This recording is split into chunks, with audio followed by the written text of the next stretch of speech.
الشيطان الرجيم. بسم الله الرحمن الرحيم. الحمد لله نحمده ونستعينه ونستغفره ونؤمن به ونتوكل عليه ونعوذ بالله من شرور أنفسنا ومن سيئات أعمالنا. من يهده الله فلا مضل له ومن يضلله فلا هادي له. ونشهد أن لا إله إلا الله وحده لا شريك له. ونشهد أن سيدنا شفيعنا حبيبنا مولانا محمد أرسله بالحق بشيرا ونذيرا. أما بعد فأعوذ بالله من الشيطان الرجيم. بسم الله الرحمن الرحيم. وأنيبوا إلى ربكم وأسلموا له من قبل أن يأتيكم العذاب ثم لا تنصرون. صدق الله العظيم. قال النبي صلى الله عليه وسلم في معنى الحديث: من رأى منكم منكرا فليغيره بيده فإن لم يستطع فبلسانه وإن لم يستطع فبقلبه وذلك ضعف الإيمان. أو كما قال رسول الله صلى الله عليه وسلم: إن الله وملائكته يصلون على النبي يا أيها الذين آمنوا صلوا عليه وسلموا تسليما. درود إبراهيم. اللهم صل على محمد وعلى آل محمد كما صليت على إبراهيم وعلى آل إبراهيم إنك حميد مجيد. اللهم بارك على محمد وعلى آل محمد كما باركت على إبراهيم وعلى آل إبراهيم إنك حميد مجيد. اللهم صل على محمد وعلى آل محمد كما صليت على إبراهيم وعلى آل إبراهيم إنك حميد مجيد. اللهم بارك على محمد وعلى آل محمد كما باركت على إبراهيم وعلى آل إبراهيم إنك حميد مجيد. الحمد لله. সমগ্র তারিফ সমস্ত প্রশংসা সেই মহান করুণাময় আল্লাহ রাব্বুল আলামিনের জন্য, যে রব্বুল আলামিন আমাদেরকে ঈমানওয়ালা ইনসান বানিয়ে দুনিয়ার মধ্যে প্রেরণ করেছেন। সেই রব্বে রহিম, রব্বে করিম, রব্বে রহমান দুনিয়ার বুকে আমাদের বাড়িয়েছেন মান সম্মান দিয়ে ঈমান। আজকে মুবারক দিন, জুমার দিনেতে পবিত্র ঘরেতে আল্লাহ রাব্বুল আলামিন পবিত্র কথা আল কোরআন কারীম শোনা এবং বলার তৌফিক এনায়েত করেছেন। তাই সেই কোরআন বাণী শোনার তৌফিক যে রব্বুল আলামিন আমাদেরকে দিয়েছেন, সেই রব্বুর রহমানের দরবারে শত কোটি শুকরিয়া আদায় করি। সকলে বলি আলহামদুলিল্লাহ। আলহামদুলিল্লাহ। তারপরে জানাই বিশ্বের নবী, হিদায়াতের নবী, শান্তির নবী, শাফাআতের নবী, আরশেওয়ালা, ফরশেওয়ালা, আমিনার লাল, মদিনার দুলাল জনাবে মুহাম্মদুর রাসূলুল্লাহ সাল্লাল্লাহু আলাইহি ওয়াসাল্লামের দরবারে শত কোটি দরুদ সালাম নজরানা ওয়া তোফা। তাই বলি সাল্লাল্লাহু আলা মুহাম্মদ সাল্লাল্লাহু আলাইহি ওয়াসাল্লাম। আল্লাহ রাব্বুল আলামিন পবিত্র আল কোরআন কারীমের মধ্যে বান্দাদেরকে ডাইরেক্ট খিতাব করে বলছেন, ওয়া আনিবু ইলা রাব্বিকুম ওয়া আসলিমু লাহু মিন ক্বাবলি আন ইয়াতিয়াকুমুল আযাব। রব্বুল আলামিন রব্বে কারীম বান্দাদেরকে বলছে, তোমরা সাবধান হয়ে যাও। আপনাদের মধ্যে যখন মসজিদ থেকে কেউ বার ভাবে যদি দেখেন বাইরে বডি হয়ে গেছে, কি করবেন? নিজেও ছাপ দেবেন, সবাইকে বলবেন যান নাকি? কি করবেন? নিজেও সতর্ক থাকবেন আর সবাইকে বলবেন কেউ যাবেন না। কেন? সামনে বডি হয়ে গেছে। নিজেও বাঁচতে হবে, অপরকেও বাঁচাতে হবে। যদি আমি নিজেও চলে যাই, ক্ষতিগ্রস্ত হয়ে যাই, আমি যদি নিজে চলে যাই, ক্ষতিগ্রস্ত হয়ে যায়, দোষটা কার? আমার। যে আমি বিপদ জানি, আমার জানা আছে এখানে গেলে বডি হয়ে যাবে, আমার জানা আছে এখানে গেলে গাড্ডা আছে, আমার জানি এখানে শয়তানি আড্ডা আছে, তাহলে আমাকে সেখান থেকে বাঁচতে হবে। আমি যদি জানা সত্ত্বেও যদি না শুনি, তাহলে আমি ক্ষতিগ্রস্ত হয়ে যাব। আমি জানলাম, শুনলাম, আমি বেঁচে গেলাম, আমার সামনে কেউ বন্ধু, মুসল্লি, নামাজিগণ বা আমার কেউ যে কেউ ব্যক্তি যাচ্ছে, অপরিচিত হোক আর পরিচিত হোক আর যাই হোক না কেন, আমি কি বলবো? সাবধানে দিলে যাবেন না। কারণ এদের কি হয়ে আছে? বডি হয়ে আছে, তাই না? যদি কোনো ব্যক্তি, কোনো মানুষ আপনাকে দেখছে, আপনি ওই ক্ষতির দিকে যাচ্ছেন, আপনি ক্ষতির দিকে অগ্রসর হচ্ছেন, আপনার ক্ষতির দিকে যাওয়া দেখেও সে চুপ করে আছে, তাহলে বলুন এটা কি ভালো মানুষের পরিচয় না অভদ্র মানুষের পরিচয়? বলুন, অভদ্র মানুষের পরিচয়। আমার সামনে আপনি ক্ষতিগ্রস্ত হচ্ছেন, আমি বুঝতে পারছি আপনি এক্ষুনি ক্ষতিগ্রস্ত হয়ে যাবেন, আর আমি আপনাকে বলছি না, তার মানে আপনার ক্ষতিটা আমি চাইছি, আমার ক্ষতিটা, আপনার ক্ষতিটা আমি চাইছি।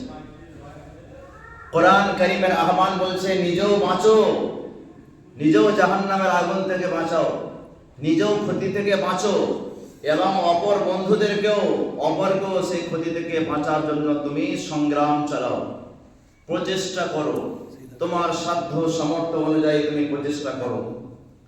তারপরেও যদি আমি না শুনি, তাহলে আমি আমার ক্ষতিতে নিজেই পড়ে গেলাম। আল্লাহ রাব্বুল আলামিন আমাদেরকে এত মহব্বত করেন, এত ভালোবাসেন।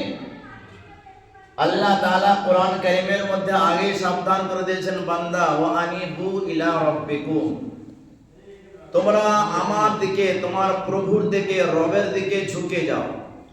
কোন দিকে ঝুঁকে যাও? কোন দিকে অগ্রসর হও বলেন? রবের দিকে ঝুঁকে যাও। ওয়া আনিবু ইলা রাব্বিকুম, আল্লাহ পাকের ইবাদত করো, আল্লাহ পাকের অনুগত্য করো, আল্লাহ পাকের তাজিম করো, আল্লাহ পাকের তাসবিহ আদায় করো।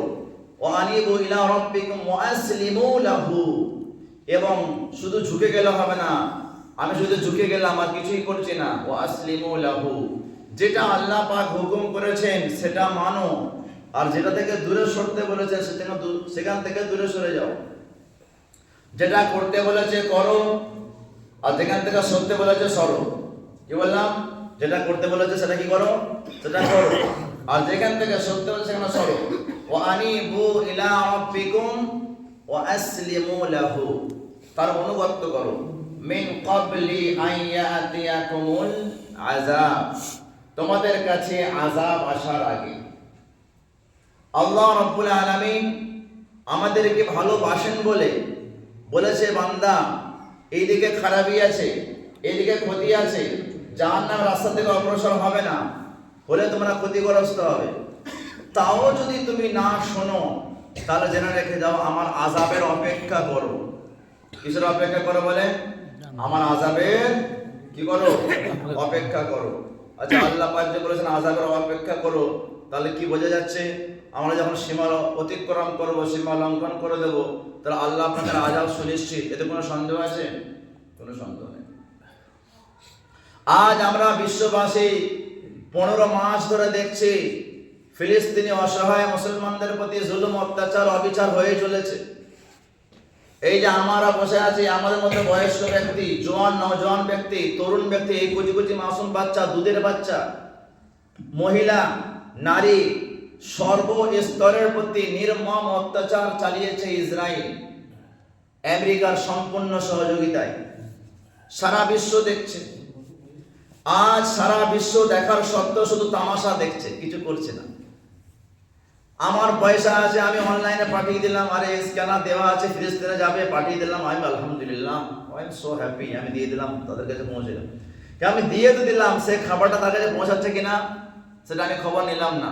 আর যদিও বা খবর নিয়ে আমার পৌঁছাবার ক্ষমতাও নেই। সারা বিশ্ব ডোনেশন করছে কিন্তু ঠিক জায়গায় পৌঁছাচ্ছে না, তারা হাহাকারে মরছে। ইসলাম শরিয়াত এখানে বলছে একটা কুত্তাকেও যদি আমি নির্মম অত্যাচার করে মেরে ফেলি, যদি একটা বিড়ালকে, বুখারী শরীফের হাদিস আছে, একটা মহিলা নামাজে কমি ছিল না, রোজায় কমি ছিল না, কোরআন তেলাওয়াতে কমি ছিল না, দান খায়রাতে কমি ছিল না, এমনকি সমস্ত আমলের মেন প্রধান তাহাজ্জুদে নামাজও কমি ছিল না। অপরাধ শুধু একটাই ছিল। কি অপরাধ ছিল? সে বাড়িতে দুধ রাখতো ফুটিয়ে গরম করে, আর একটা বিড়াল এসে চুপি চুপি খেয়ে চলে যেত। সে তো জানে না কোনটা খাবো কোনটা খাবো না, তার খিদে লেগেছে, খিদের কোনো অস্তিত্ব হয় না, আর খিদের কোনো দিক হয় না। মানুষ বোঝে যেটা আমার ওটা তো আমার, বিড়াল কি আর বোঝে? সে খাবার পেলেই হলো, সে কার মাছ, পুকুরের মাছ কি দোকানের মাছ দেখো দরকার নেই, মাছ পেলেই হলো। বিড়াল খেয়ে চলে গেছে, প্রত্যেকদিন পাহারা দেয়, বলে আজকে যদি পাই সাবার করেই দেবো। এই দেখেন, নামাজের কমি নাই, তাহাজ্জুদের কমি নাই, কোরআন কারীমের তেলাওয়াতের কমি নাই। ইসলাম কত সহানুভূতির ধর্ম, চিন্তা করে দেখেন, যে একটা মখলুকের সঙ্গেও আপনার দয়া ব্যবহার করতে হবে, অবলা জন্তুর সঙ্গেও আপনার মায়াটা দয়া বিদ্যমান রাখতে হবে। বুখারী শরীফের হাদিস সারমর্ম হলো এটা, সেই ব্যক্তিটা, সেই মহিলাটার রাগে সেই স্কিমে ছিল, বিড়ালটা এলাই এক ঘা দেওয়ার পর সাবার করে দেবো, আসে সাবার করেই দিয়েছে। বিড়ালটা যখন দুধ খেতে এসেছিল, তাকে এমন দিল, সে পুরো শর্টকাটে মারা গেল। আর একটা কিতাবে এসছে, তাকে বেঁধে রেখেছিল বিনা খাইয়ে, বিনা খাবার দিয়ে, একটা ঝটকায় মারা, সেটা তবু এক ঝটকায় ফিনিশ হয়ে গেল। এটা আবার আরো কষ্ট যে একটা জন্তুকে বা মানুষকে, যদি আমার কথা চিন্তা করি, আপনারা চিন্তা করি, খাবার পানাহার কিচ্ছু না দিয়ে একটা বন্ধ ঘরে রেখে দেওয়া হয়, কি কষ্ট হয় বলুন? হ্যাঁ, আমি আমার কষ্টটা বুঝি, আপনি আপনার কষ্টটা বোঝেন, তাহলে জন্তুর কষ্টটা কে বুঝবে? সেই বিড়াল খিদে অনাহারে অর্ধারে তোড়বে মারা গেল। স্বপ্ন যোগে দেখা যাচ্ছে, আল্লাহ পাক তাই মহিলাকে বলছেন, তোর সারা জীবনের তাহাজ্জুদ, তোর সারা জীবনের নামাজ, তোর সারা জীবনের ইবাদত সব ডিলিট করে দিলাম, তুমি জাহান্নামী। বলেন মাআযাল্লাহ। ব্যাপারটা বুঝতে পারছেন? একটা যদি প্রাণীকে মারার কারণে, বিড়ালকে মারার কারণে যদি জীবনের আমল যদি সব নষ্ট হয়ে যায় এবং জাহান্নামের ফয়সালা হয়ে যায়, তাহলে আশরাফুল মাখলুকাত, বিশ্বের সেরা মানব, আবার ঈমানওয়ালা, তাকে মারলে কি আল্লাহ চুপ করে থাকবেন নাকি? হ্যাঁ, আল্লাহ তাআলা সারা বিশ্ব ভেবেছে মুসলমানদের কেউ নাই। এত সংখ্যায় মুসলমান হওয়া সত্ত্বেও, বিশ্বের কান্ট্রি এত মুসলমান সংখ্যায় বাড়া সত্ত্বেও, আজ নামকে ওয়াস্তে মুসলমান, আগে ছিল অল্প মুসলমান, ছিল দৃঢ় ঈমান, সংখ্যায় ছিল অল্প, কিন্তু যখন তারা আক্রমণ করত, সারা বিশ্ব ভারতের মতো ভয় খেত, সিংহের মতো ভয় খেত, ঠিক না বেটি? তাদের গর্জন দেখে ইরান, ইরাক এবং সেই জামানার সব থেকে বড় ক্ষমতাশীল বাদশা ছিল কায়সার দেশরা, তারা থরথর করে কাঁপতো। আরে কাঁপতো কিনা বলেন? হাদিস সাহাবা, আমরা হাদিসে এটাই পাচ্ছি, থরথর করে তারা কাঁপতো। আজ এত কোটি, এত বিলিয়ন মানুষ হওয়ার সত্ত্বেও আজ মুসলমানই কাঁপছে। কিন্তু একটা কথা, একটা বিড়ালকে নির্মম অত্যাচার করার দরুন যদি তার জীবনের আমল নষ্ট হয়ে যায়, তাহলে একটা ফিলিস্তিনি নয়, দুটো ফিলিস্তিনি নয়, কালকের খবর দেখছিলাম যে সরকারি সংখ্যা হিসাবে 46,000 নারী, পুরুষ, বাচ্চা, বৃদ্ধ, যুবক, যুবতীকে শেষ করে দিয়েছে। 46,000 পুরো পুড়িয়ে দিয়েছে। বিল্ডিং বালা ভাবনা কিছু নেই, 22 লাখ মুসলমান, তারা দিশা পাচ্ছে না কোথায় যাবে, কি করবে না করবে। আল্লাহ রাব্বুল আলামিন নিজের তাকাতে কুদরত অপেক্ষা করেছিলেন যে দেখি কোন পুরুষ আসে কিনা, কোন বান্দা আসে কিনা যে পাশে দাঁড়াবে। আল্লাহ তাআলা তো আল্লাহ তাআলা কুদরত দেখাতে 2 সেকেন্ড সময় লাগে না, 2 সেকেন্ডও সময় লাগে না। কিন্তু আল্লাহ পাক এটা দুনিয়াতে আগে আমাদের ঈমান পরীক্ষা করলেন যে দেখি কোন বান্দা আছে, কোন ব্যক্তি আছে, কোন কান্ট্রি আছে যে খুলে আম ফিলিস্তিনিদের সঙ্গে সাথ দেবে। দেনেওয়ালা পৃথিবীর কেউ বেরোলো না। আর যে বেরোচ্ছে শুধু হুমকি থুমকি মুখেই হচ্ছে, শুধু মুখেই হচ্ছে, ফেকবাজি হচ্ছে, আর কিছু না। আল্লাহ রাব্বুল আলামিন রহমত জোশে এসে গেছে। এই যে আয়াতটা ব্যাখ্যা করলাম, এত কথা বলার উদ্দেশ্য একটা আয়াতের ব্যাখ্যা করতে যে ওয়া আনিবু ইলা রাব্বিকুম ওয়া আসলিমু লাহু, আল্লাহ পাক বলছে আমার দিকে ঝুঁকে যাও, ওয়া আসলিমু লাহু, আমার অনুগত করো, মিন ক্বাবলি আন ইয়াতিয়াকুমুল আযাব, আমার আযাব আসার পূর্বে, মিন ক্বাবলি আন ইয়াতিয়াকুমুল আযাব সুম্মা লা তুনসারুন, যখন আমার আযাবের ফয়সালা হয়ে যাবে তখন তোমাদেরকে রক্ষা করার বিশ্বের আর কেউ থাকবে না। তো এখন আপনারা দেখছেন আজকাল ইন্টারনেট সবার হাতে হাতে, আপনারা দেখছেন যে আমেরিকার সবথেকে বেশি $26 বিলিয়ন সরকারি নকশা অনুযায়ী, খরচা অনুযায়ী, আরো কত দিয়েছে আল্লাহ পাকই জানে, $26 বিলিয়ন ফিলিস্তিনিকে মারার জন্য বোমা, বারুদ, ট্যাঙ্ক, যত ধরনের অস্ত্র সব দিয়েছে, সব দিয়েছে। আল্লাহ রাব্বুল আলামিন বলছে তোমরা ফিলিস্তিনকে পোড়াবার জন্য এত খরচা করেছো, তোমাদেরকে বিনা খরচে পুড়িয়ে দেবো। কি বললেন? তোমরা ফিলিস্তিনিদেরকে, কুচি কুচি মাসুমদেরকে পোড়াবার জন্য এত বিলিয়ন ডলার খরচা করেছো, তোমাদের খরচাটাকে সেভ করে দিচ্ছি আমি আল্লাহ। আল্লাহ পাক একটা আযাব, যে আযাবটা আগেকার জামানায় আসতো, এদের প্রমাণ দেখে নেন। আগেকার আমি বারবার বলেছিলাম আগে যে সোয়াইব আলাইহিস সালামের জামানায় আযাবটা এসেছিল, এই আগুনের আযাবটা। সোয়ালে আলাইহিস সালামের যুগে এই আযাবটা এসেছিল। কি আযাব? ওটা আকাশ থেকে আগুন পড়তো, আকাশ থেকে আগুন পড়তো। আর এটা বলে দাবানাল, মানে গাছে আগুন লেগে যাচ্ছে। আগুন ওপর থেকেও আসছে না, নিচে থেকেও আসছে না, কেউ ছুঁড়ছে না, গাছে আগুন লাগছে। আর গাছে আগুন লাগছে তো লাগছে, শহরকে শহর, আর শহরকে শহর, গ্রামকে গ্রাম, অর্থাৎ গ্রাম বলে সবই তো শহর। আর আবার কি বিশ্বের সব থেকে টপ র্যাঙ্কে যারা সেলিব্রিটি বলে, টলিউড, বলিউড আর হলিউড, মানে বিশ্বের সব থেকে সেরা হিরো, যেখানে খুশ আয়েশ আরামে ছাড়া, তারা সুখ ছাড়া দুঃখ বলতে কিছু বোঝে না, তাদের বিলাসবহুল বাংলা নিশ্চয়ই আপনারা সব দেখেছেন, সেগুলো আমরা জন্মের চোখেও দেখিনি। হ্যাঁ, যারা মনে হবে বলতে নেই যে এক ধরনের দুনিয়ার জান্নাতখানা বলতে গেলে, কিন্তু সেই দুনিয়ার জান্নাতখানা এখন জাহান্নামখানা হয়ে গেছে। বলে আলহামদুলিল্লাহ, আলহামদুলিল্লাহ। আল্লাহ পাকের ফয়সালা। একটা কথা হচ্ছে আল্লাহ কে পাস দের হ্যায় আন্ধের নেই হ্যায়, এটা উর্দুতে বলে আল্লাহ কে পাস দের হ্যায় আন্ধেরি নেই হ্যায়, আল্লাহর কাছে দেরি হয় কিন্তু অন্ধকার নয়, আজ না হয় কাল বিচার হবেই হবে। হ্যাঁ, আর বাংলায় বলে আল্লাহ পাক ছাড় দেন, ছেড়ে দেন না। আল্লাহ পাক আফগানিস্তানকে 19 বছর পরে দেখিয়েছেন, আর আল্লাহ পাক ফিলিস্তিনিকে 15 মাস পরে দেখানো। বলে আলহামদুলিল্লাহ, আলহামদুলিল্লাহ।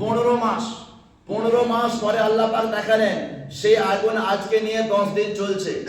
আচ্ছা বলুন, দুনিয়ার আগুনকে নেভাবার জন্য অনেক কেমিক্যালস আছে, হেলিকপ্টার করে দিলেও নিভে যাবে, দমকল মারলে নিভে যাবে, কিন্তু আল্লাহ পাকের আগুনকে নেওয়ার কোনো ক্ষমতা আছে?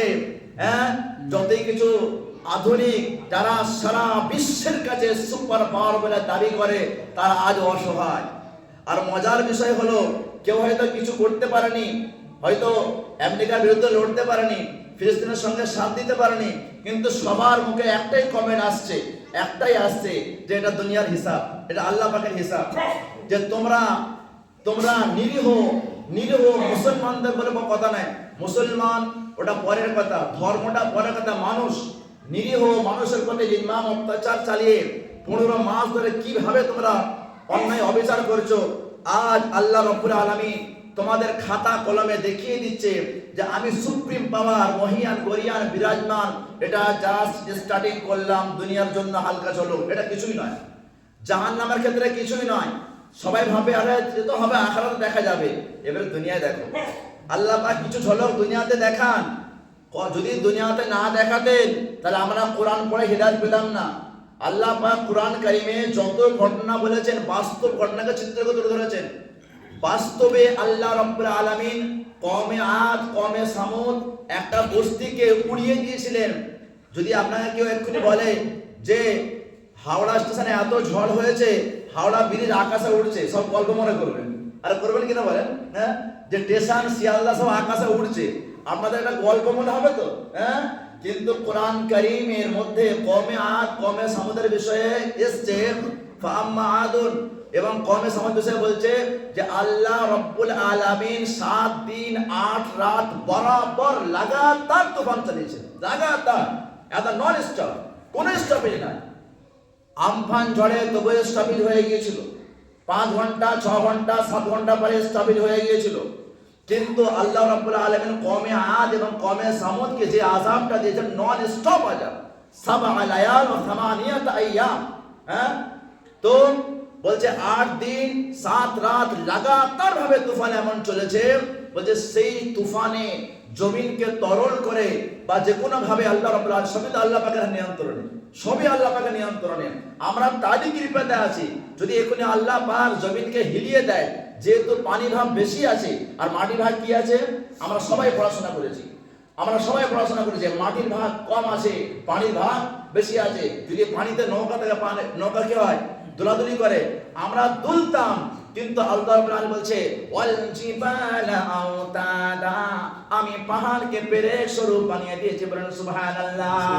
আল্লাহ রাব্বুল আলামিন পাহাড়কে পেরেক সহ দিয়েছেন।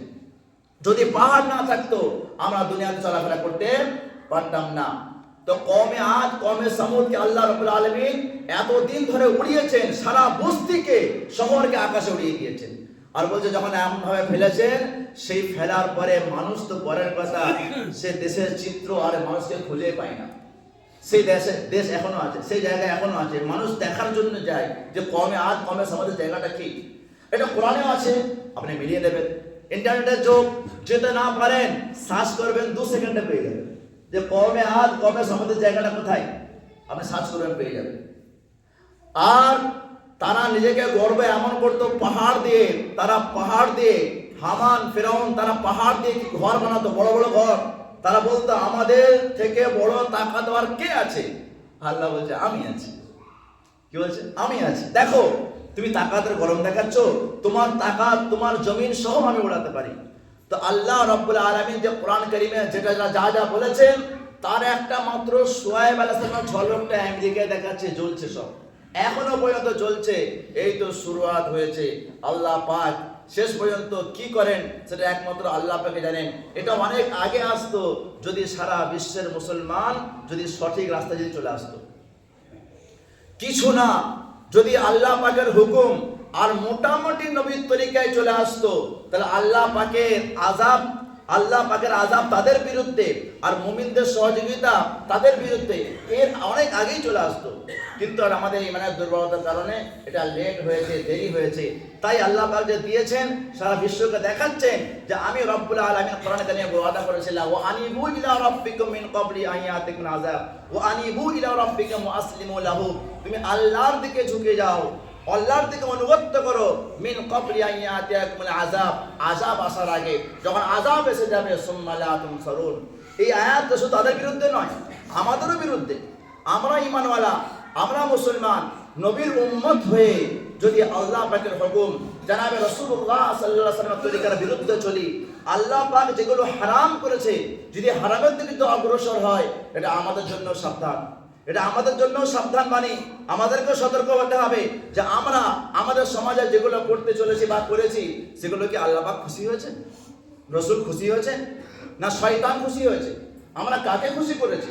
আমাদের কাকে খুশি করা দরকার ছিল? আল্লাহ রসুলকে খুশি করা দরকার ছিল। যদি আমরা শয়তানকে খুশি করে থাকি, তাহলে এই আয়াতটা কিন্তু আমাদের বিরুদ্ধেও কিন্তু আসবে। সেদিক দিয়ে ভাবতে হবে, সেদিক দিয়ে আমাদের ভাবতে হবে। যদি এখন না ভাবি, যখন আমাদের নাকের টকায় আযাব চলে আসবে, আল্লাহ পাক বলছে সুম্মা লা তুনসারুন, যখন তোমার নাকের টকায় আযাব চলে আসবে, সেই মুহূর্তে তোমাকে আর সহযোগিতা করা হবে না। আমাদের একটু বিবেচনা সহ চলতে হবে। আর দ্বিতীয় কথা হলো, আল্লাহ রাব্বুল আলামিন তিনি পরিবেশ তৈরি করার জন্য আমাদের এই বাহির গঙ্গারাম করে মসজিদকে এত আলিশান আল্লাহ পাক বানিয়ে দিয়েছেন। এত বিশাল দিনিয়াত মুনাজ্জাম মক্তব চলছে, আল্লাহ পাক চালিয়েছেন।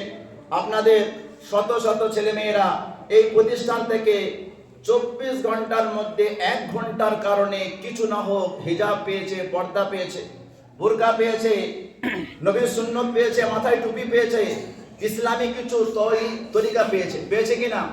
আমি যদি অনেক কিছু আশা করি আমার ভুল হবে। কেন 24 ঘন্টার মধ্যে দিচ্ছি কত ঘন্টা? 1 ঘন্টা, মাত্র 1 ঘন্টা দিচ্ছি। আমি যদি বলি আমার 1 ঘন্টার মধ্যে আমার ছেলে জুনায়েদ বাগদাদি হবে, হবে না। হ্যাঁ, আমি যদি বলি আমার মেয়ে 1 ঘন্টার মধ্যে রাবিয়া বাসারি হয়ে যাবে, হবে না। এরা পরিবেশে, এরা 23 ঘন্টা অন্য পরিবেশে রয়েছে। ওই 1 ঘন্টা পড়াশোনা করে যদি অন্য পরিবেশে মিশে যায়, তাহলে সেই পরিবেশে এরাও হয়ে যাবে। আমাদের ছাত্ররা বলছে, হুজুর আমরা খেলার মাঠে গিয়েছিলাম, আমরাও সব ডান্স করেছি। এটা কেন হলো? পরিবেশের অ্যাকশন। পরিবেশ যেখানে মিশবে, সে যতই ভালো হোক না কেন, যদি পরিবেশ যদি খারাপ হয়, তারা ভালো মানুষও খারাপ হয়ে যাবে। তারা জানে গান বাজনা হারাম, তারা জানে ডান্স করা হারাম, কিন্তু যখন সবাই যখন নেচে উঠেছে চিংড়ি মাছের মতো, এরা কি করবে? এরাও নাচবে। তাহলে এই পরিবেশকে নষ্ট করার পিছনে আমাদের ভাবতে না, আমাদের কারোর হাত তো নাই। যদি থাকে, কাল কিয়ামতের ময়দানে এত শতজনের জবাবদিহি আমাকে করতে হবে। সামনে রয়েছে মসজিদ, সামনে রয়েছে ঈদগাহ, বছরের সারা বছরের একটা সম্মানীয় জায়গা। সামনে আমারই বাপ, আমারই মা, আমারই আত্মীয়স্বজন কবরস্থানে শুয়ে আছে। সামনে মসজিদ রয়েছে, সামনে ঈদগাহ রয়েছে, সামনে কবরস্থান রয়েছে। যদি আমরা এখানে বেয়াদবি করি, তাহলে আর কোন জায়গায় আদব করব? আমরা কোন জায়গায় আদবের খেয়াল রাখবো বলি? এটা আমাদের জন্য বড় লজ্জার বিষয়। একদম বহুত সম্মানের, আল্লাহ পাকের সম্মানের সঙ্গে আমরা ছিনিমিনি করেছি। আল্লাহ পাকের ঘর আমার সামনে রয়েছে, ঈদগাহ আমার সামনে রয়েছে, কবরস্থান আমার সামনে রয়েছে, আমার বাপ মা আত্মীয় স্বজন শুয়ে রয়েছে। যদি সেখানেও যদি এই ধরনের কাজ করি, তাহলে আমার তো মনে হয় আর কোনো জায়গায় আমরা শুধরাতে পারবো না। খেলা অবশ্যই খেলা দরকার, খেলা আমরাও দেবো, দিনে হাতে খেলা আমরাও দেবো। দেখবেন কটা গান হচ্ছে, কেন? খেলতে মানা নেই, খেলা দিতে হয় বাচ্চাদের সাহস দেওয়ার জন্য, নিজেদের বডি ফিল্টার ঠিক করার জন্য, বডি ঠিক রাখার জন্য খেলতে আমাদেরকেও হবে। কিন্তু খেলাটা এমন না হয়ে যায় যেটা ইসলাম বিরোধী। রাসূলুল্লাহ সাল্লাল্লাহু আলাইহি ওয়াসাল্লাম নারাজ হয়ে যাবে, আল্লাহর ঘর নারাজ হয়ে যাবে, আল্লাহ নারাজ হয়ে যাবে, কোরআন কারীম বদদুয়া দেবে। কি দরকার? যদি গায়ের কামের জন্য এত খতরনাক যদি আল্লাহ পাকের আযাবের ফয়সালা হয়ে যায়, তাহলে আমাদের জন্য তো আরো বেশি কঠোর। আমরা তো জানি তারা না জেনে করেছে, আর আমরা জেনে করেছি। এগুলো আমাদের খেয়াল রাখা অত্যন্ত দরকার। আর গুরুত্বপূর্ণ বিষয় হলো আমাদের দিনিয়াত মুনাজ্জাম মাকতুব, যেটা আপনারা সবাই চালাচ্ছেন। আপনাদের সকলের ভালোবাসা, সকলের ত্যাগে এবং সকলের অনুভূতিতে, সকলের প্রচেষ্টায় আল্লাহ সকল দীর্ঘ প্রায় 2 বছরে পা দিয়েছে, চলছে। যথেষ্ট ছেলেমেয়েরা পড়াশোনা করেছে আলহামদুলিল্লাহ। আমরা বছরে একবার প্রোগ্রাম করে, সেই প্রোগ্রামটা হয়েছে, আবার নেক্সট বছরে হবে। এখন 26শে জানুয়ারি আসছে, তো আমরা কমিটিরা চিন্তা ভাবনা করেছি যে আমরা সকলে 26 জানুয়ারি, যেমন গত বছরে আমরা ভারত স্বাধীনের জন্য এবং ভারতকে, যেহেতু আমরা এই দেশে বাস করি, নিজের দেশকে, মাতৃভূমিকে ভালোবাসা, এটাও ঈমান, এটাও ঈমান, এটাও আল্লাহ পাকের হুকুম। দেশকে ভালোবাসো, দেশের জন্য লড়াই করো, দেশের জন্য তোমরা কোরবানি করো। আর তাছাড়া কথা হচ্ছে, এই ভারতবাসীর এবং ভারতের স্বাধীনের পিছনে আমাদেরই বেশি কোরবানি আছে। এটা ভারতটা আমাদেরই, ভারতবাসীটা এটা আমাদেরই। যে যাই বলুক না কেন, ইতিহাসের পাতা করলেও পাবেন, আর আসল জায়গায় গেলেও পাবেন। এই ভারত স্বাধীন হয়েছে আমার আপনাদের রক্ত দিয়ে, আমাদের ওলামাদের রক্ত দিয়ে, মুসলমানদের রক্ত দিয়ে। তাহলে এটা আমাদের স্বাধীনতা দিন পালন করা, এটা আমাদের হক এবং আমাদের কর্তব্য। সেজন্য আমরা 26 তারিখে সমস্ত ছেলে মেয়েদেরকে, ছাত্রছাত্রীদেরকে আমরা নিয়ে একটা করব, জমায়েত করব, এবং সারা মহল্লায় আমরা একবার ঘুরবো ইনশাআল্লাহ। আর তার জন্য তার আগের দিনে আমরা ব্যবস্থা করেছি ছেলেদের খেলা দেব। ছেলেদের খেলা, যেমন ছেলে মেয়েরা স্কুলে খেলাধুলা করে, সব জায়গায় খেলা হয়, আমরা দিনিয়াদের তরফ থেকে ছেলে মেয়েদের একটা খেলা দেব। সেটা সকাল 9টা থেকে 1টা পর্যন্ত হবে। ওই দিন একটা নাস্তার ব্যবস্থা করব, তার একটা খরচা আছে। আর পরের দিনে যে 26শে জানুয়ারি, যে আমরা সব গ্রামে ঘোরাবো, মহল্লায় ঘোরাবো, সেদিন আমরা 1 প্লেট করে বিরিয়ানি দেবো, 1 প্লেট করে। সেই বিরিয়ানির ব্যবস্থা আলহামদুলিল্লাহ আমাদের শ্রদ্ধেয় মাননীয় কাউন্সিলর মহাশয় তিনি দিয়ে দিয়েছেন, সম্পূর্ণ খরচাটা তিনি দিয়ে দিয়েছেন আলহামদুলিল্লাহ। এবারে তার একদিন আগে যে নাস্তা টিফিনের ব্যবস্থাটা, ওটা আপনাদের চিন্তা ভাবনা করতে হবে, করবে ইনশাআল্লাহ, ইনশাআল্লাহ। তার থেকে এটা একটা বিষয় মাথায় রাখবেন।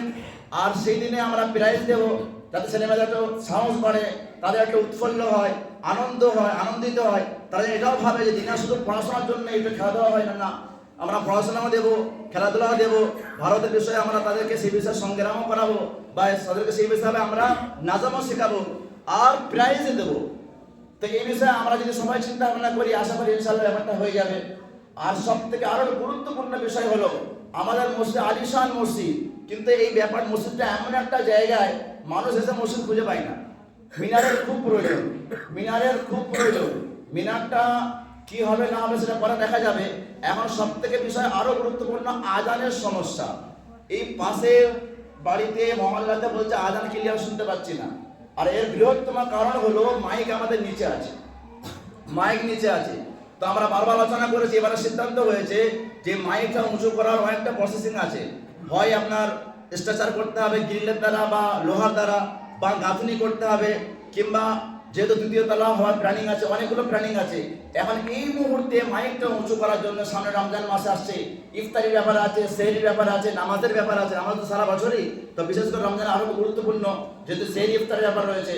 তো এটা উঁচু করতে গেলে সে গ্রিল দিয়ে করি, লোহা দিয়ে করি, আর ইট দিয়ে করি না কেন, মিনিমাম 50 থেকে 60 টাকা খরচা আছে। তো এই সবগুলো মাথায় রেখে আমরা 4 জন দাঁড়িয়ে আছে এদিকে, আপনারা কে কি দেবেন হাত তুলুন এবং নাম লিখে দেন। আগের সপ্তাহে আমরা সবাই নিয়ে চলে আসবো, যে যে নিয়ন্ত্রণ করবো আমরা আগের সপ্তাহে সবাই নিয়ে চলে আসবো।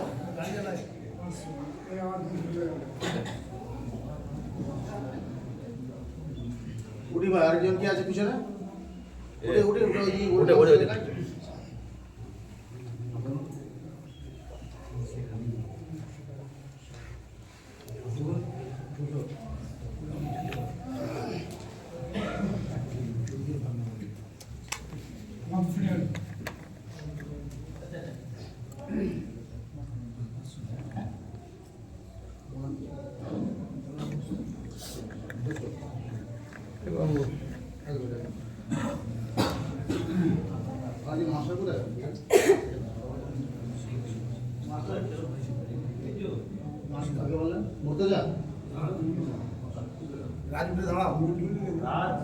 রাজ দাঁড়িয়ে